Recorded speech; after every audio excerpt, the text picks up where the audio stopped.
অনেক মানুষ যারা সাগরে যাত্রা করেছেন তারা জাহাজডুবির শিকার হয়েছেন। এমন একটি ভয়ানক ঘটনা হল টাইটানিকের জাহাজডুবি ১৯১২ সালে।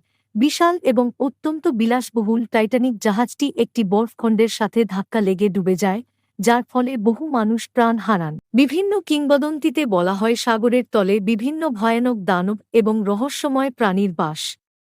ক্রাকেন নামে বিশাল অক্টোপাস জাতীয় প্রাণী নিয়ে অনেক গল্প রয়েছে, যা জাহাজ টেনে নিয়ে যায়। অনেক নাবিকরা বিশ্বাস করেন যে কিছু জাহাজ ভুতুড়ে এবং সেগুলোতে অদ্ভুত ঘটনা ঘটে।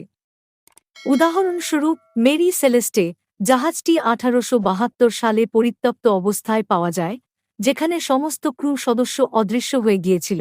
যারা সাগরের তলে ডুবুরি অভিযানে যান তাদের অনেক সময় অক্সিজেনের ঘাটতি, শার্ক আক্রমণ এবং অন্যান্য বিপদের সম্মুখীন হতে হয়।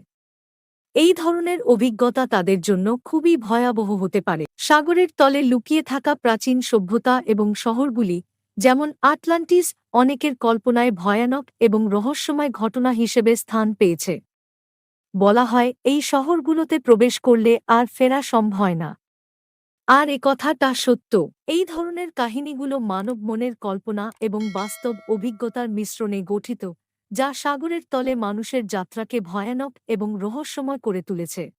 প্রিয় বন্ধুরা, আমাদের ভিডিওটি যদি দেখে আপনাদের ভালো লাগে তাহলে একটি লাইক আশা করতে পারি এবং সাবস্ক্রাইব করতে ভুলবেন না। আপনাদের একটি লাইক এবং সাবস্ক্রাইব করে আমাকে অনেক উৎসাহিত করতে পারে। সবাইকে অসংখ্য ধন্যবাদ আমাদের ভিডিওটি দেখার জন্য। আল্লাহ হাফেজ।